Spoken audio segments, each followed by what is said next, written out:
بسم اللہ الرحمن الرحیم۔ السلام علیکم ورحمۃ اللہ وبرکاتہ۔ دنیا میں 4 عظیم بادشاہ گزرے ہیں جنہوں نے اپنے اپنے دور حکومت میں آدھی سے زیادہ دنیا فتح کی۔ ان میں 2 مومن بادشاہ تھے، حضرت ذوالقرنین اور حضرت سلیمان علیہ السلام، جبکہ 2 مشرک و کافر تھے، بخت نصر اور نمرود۔ نمرود بادشاہ بابل کا حکمران گزرا ہے۔ اس کا نام نمرود بن کنان بن کوس بن سام بن نوح تھا۔ روایات میں نمرود کے بارے میں اس طرح بیان کیا گیا ہے کہ نمرود نے 400 سال دنیا میں حکومت کی۔ یہ بڑا ظالم اور وحشی بادشاہ تھا۔ اس کے دور حکومت میں بت پرستی عام تھی۔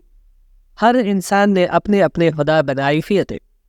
انہوں نے خدا کی عبادت کو چھوڑ کر عبادت کے اپنے اپنے طریقے بنائے ہوئے تھے۔ ناظرین گرامی، نمرود ولد الزنا اور ناجائز تھا، اور اس کی ماں نے زنا کیا تھا جس سے نمرود پیدا ہوا تھا۔ زنا کی وجہ صرف یہ تھی کہ سلطنت کا کوئی وارث پیدا نہ ہوگا تو بادشاہت ختم ہو جائے گی، لیکن یہ ناجائز لڑکا بڑا ہو کر بہت بڑا بادشاہ بن گیا۔ 400 سال بادشاہی کرنے کے بعد سرکشی، تکبر اور غرور اس کی طبیعت میں سما گیا تھا۔ نمرود نے ایک رات یہ خواب دیکھا کہ ایک ستارہ نکلا اور اس کی روشنی میں چاند، سورج وغیرہ سارے ستارے بنور ہو کر رہ گئے۔ کاہنوں اور نجومیوں نے خواب کی یہ تعبیر دی کہ ایک فرزند ایسا ہوگا جو تیری بادشاہی کے زوال کا باعث ہوگا۔ یہ سن کر نمرود بے حد پریشان ہو گیا اور اس نے یہ حکم دے دیا کہ میرے شہر میں جو بچہ پیدا ہو وہ قتل کر دیا جائے اور مرد عورتوں سے جدا رہے۔ چنانچہ ہزاروں بچے قتل کر دیے گئے، مگر تقدیر الہی کو کون ٹال سکتا ہے۔ اسی دوران حضرت ابراہیم علیہ السلام پیدا ہوئے اور بادشاہ کے حوض سے ان کی والدہ نے اس شہر سے دور پہاڑ کی ایک غار میں ان کو چھپا دی۔ اسی غار میں چھپ کر ان کی والدہ ان کو روزانہ دودھ پلایا کرتے تھے۔ بعض مفسرین کا قول ہے کہ 7 برس کی عمر تک، اور بعض نے تحریر فرمایا ہے کہ 17 برس تک آپ اسی غار میں پرورش پاتے رہے۔ دوسری طرف شرک اتنا عام تھا کہ نمرود کے دور میں کوئی ایک خدا کو ماننے کے لیے تیار ہی نہ تھا۔ نمرود لوگوں کو کہتا تھا کہ میں آپ کا خدا ہوں۔ وہ ہر کسی کو اپنی عبادت کرنے پر مجبور کرتا تھا۔ اس دور میں صرف حضرت ابراہیم علیہ السلام ہی تھے جو ایک خدا پر یقین رکھتے تھے، اور وہ بتوں کی پوجا کرنے سے دوسروں کو منع کرتے تھے کہ خدا ایک ہے، صرف اسی کی عبادت کرو، اس کے سوا کوئی عبادت کے لائق نہیں۔ نمرودی قوم ایسی قوم تھی جس پر حضرت ابراہیم علیہ السلام کے الفاظ کا کوئی اثر نہیں پڑتا تھا۔ ایک دن ایسا ہوا کہ حضرت ابراہیم علیہ السلام ان کے سب سے بڑے بت خانے میں چلے گئے۔ وہاں بے شمار بت پڑے تھے۔ حضرت ابراہیم علیہ السلام نے ان کے سب بتوں کو کلہاڑے سے توڑ دیا اور سب سے بڑے بت کے کندھے پر کلہاڑا الٹا لٹکا دیا۔ جب نمرودی قوم اپنے بت خانے میں آئی تو انہوں نے دیکھا کہ سب کے سب بت پاش پاش ہو گئے ہیں، بس ایک بت بچا ہے جس کے کندھے پر کلہاڑا لٹک رہا ہے۔ وہ اسی وقت سمجھ گئے تھے کہ یہ کام حضرت ابراہیم علیہ السلام ہی کر سکتے ہیں، کیونکہ وہ ہمارے بتوں کے خلاف ہیں، اور وہ بتوں کی بجائے ہم سب کو ایک خدا کی عبادت کرنے کا حکم دیتے ہیں۔ نمرودیوں کو حضرت ابراہیم علیہ السلام پر بہت غصہ آیا۔ انہوں نے اپنے بادشاہ نمرود کو حضرت ابراہیم علیہ السلام کی اس حرکت کے بارے میں بتایا کہ حضرت ابراہیم علیہ السلام نے ہمارے سب بتوں کو پاش پاش کر دیا ہے۔ نمرود نے کہا کہ خدا تو میں ہوں، وہ کون ہوتا ہے جو لوگوں کو مجھے سجدہ کرنے سے روکتا ہے اور بتوں کو بھی پاش پاش کیا ہے۔ نمرود نے حکم دیا کہ ایک جگہ پر لکڑیاں اکٹھی کر کے آگ جلا دو اور حضرت ابراہیم علیہ السلام کو اس آگ میں سزا کے طور پر پھینک دو۔ نمرودیوں نے حضرت ابراہیم علیہ السلام کو آگ میں پھینک دیا تھا۔ آگ نے اللہ تعالیٰ کے حکم سے حضرت ابراہیم علیہ السلام کے جسم پر کوئی اثر نہ کیا اور اللہ تعالیٰ کے حکم سے ٹھنڈی ہو گئی تھی۔ حضرت ابراہیم علیہ السلام کا فرمان ہے کہ میں جتنے دن تک آگ میں رہا تو میں اللہ تعالیٰ کے ایک خاص رحم و کرم میں رہا تھا۔ میں اس آگ میں سکون سے رہا تھا۔ اتنا سکون میں نے کبھی نہیں دیکھا تھا۔ جب حضرت ابراہیم علیہ السلام کو آگ سے باہر نکالا گیا تو آگ سے باہر آتے ہی حضرت ابراہیم علیہ السلام نے نمرودیوں سے کہا کہ تم سب اللہ تعالیٰ کی عبادت کرو، بتوں کی عبادت کرنا چھوڑ دو، یہ بت تم کو جہنم کی آگ کی طرف لے جا رہے ہیں۔ حضرت ابراہیم علیہ السلام نے نمرود کو سمجھاتے ہوئے کہا کہ تم اپنے بیہودہ کاموں سے باز آ جاؤ اور ایک خدا کی عبادت کرو۔ نمرود پر حضرت ابراہیم علیہ السلام کی کسی بات کا کوئی اثر نہیں ہو رہا تھا۔ نمرود نے حضرت ابراہیم علیہ السلام کو کہا کہ میں نمرود خدا ہوں۔ پھر نمرود نے حضرت ابراہیم علیہ السلام کو کہا کہ تمہارا خدا کون ہے؟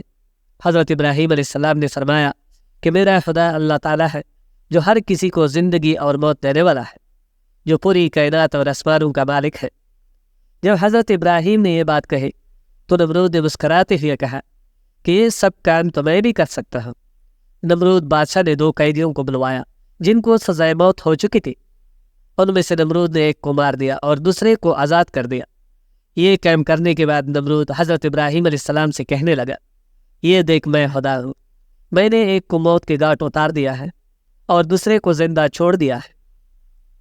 اس طرح نمرود حضرت ابراہیم علیہ السلام کے سامنے بے شمار دلائل دیتے ہوئے کہنے لگا کہ اصل خدا تو میں ہوں، اب بتا تیرا خدا کون ہے؟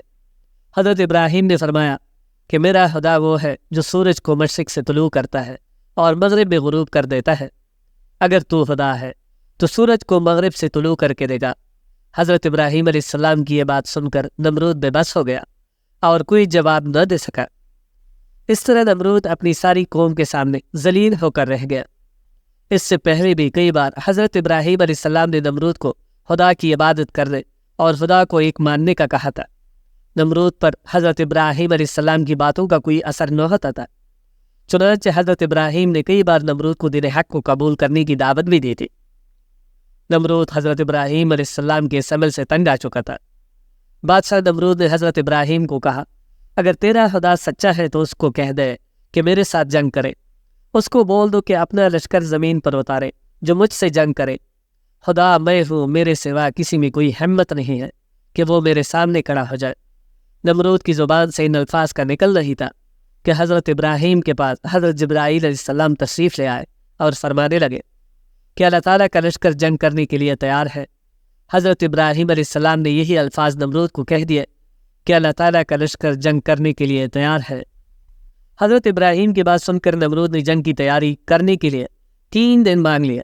اللہ تعالیٰ کی طرف سے نمرود کو 3 دن کا وقت دیا گیا۔ 3 دن تک نمرود نے ساری دنیا سے بڑے بڑے نامی گرامی جنگجوؤں کو بلوا دیا۔ وہ نمرود کی طرف سے جنگ لڑنے کے لیے تیار ہو کر آ گئے۔ جب نمرود کا سارا لشکر اکٹھا ہو گیا تو نمرود نے کہا کہ اے ابراہیم، میں جنگ کے لیے تیار ہوں، جو میں نے 3 دن مانگے تھے وہ پورے ہو گئے ہیں، تم اپنے رب کی فوج کو بلا لو۔ حضرت ابراہیم علیہ السلام نے اللہ کی بارگاہ میں دعا کی تو اللہ تعالیٰ نے نمرود سے جنگ کرنے کے لیے مچھروں کا لشکر بھیجا، جس کی تعداد نمرود کے لشکر سے کئی گنا زیادہ تھی۔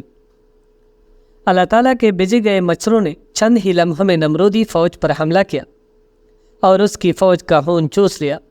نمرود کی فوج میں ہڈیاں ہی ہڈیاں نظر آنے لگی۔ جب نمرود نے اپنے لشکر کی یہ حالت دیکھی تو وہ سب کو چھوڑ کر اپنے محل کی طرف بھاگ گیا اور اپنی بیوی کے کمرے میں جا کر چھپ گیا۔ ایک لنگڑا مچھر نمرود کا پیچھا کرتا ہوا اس کے محل میں داخل ہو گیا۔ کمرے میں داخل ہوتی ہی نمرود نے اپنی بیوی کو کہا کہ اس مچھر نے ساری فوج کو ہلاک و برباد کر کے رکھ دیا ہے۔ یہ بات کر ہی رہا تھا کہ اللہ تعالیٰ کے حکم کی تعمیل کرتا ہوا ایک مچھر نمرود کی ناک میں چلا گیا۔ مچھر ناک سے ہوتا ہوا دماغ تک جا پہنچا۔ مچھر دماغ میں جا کر دماغ کو کاٹنے لگا۔ جب مچھر دماغ کو کاٹتا تو نمرود تکلیف سے اپنے سر کو پاگلوں کی طرح دیواروں کے ساتھ مارتا تھا۔ اس طرح وہ مچھر نمرود کے دماغ کو کئی دن تک کاٹتا رہا۔ نمرود نے یہ حکم جاری کر رکھا تھا کہ جو کوئی بھی نمرود کے پاس آئے تو اپنے جوتے اتار کر نمرود کے سر پر مارے۔ اس طرح نمرود کو کچھ دیر تک سکون رہتا تھا۔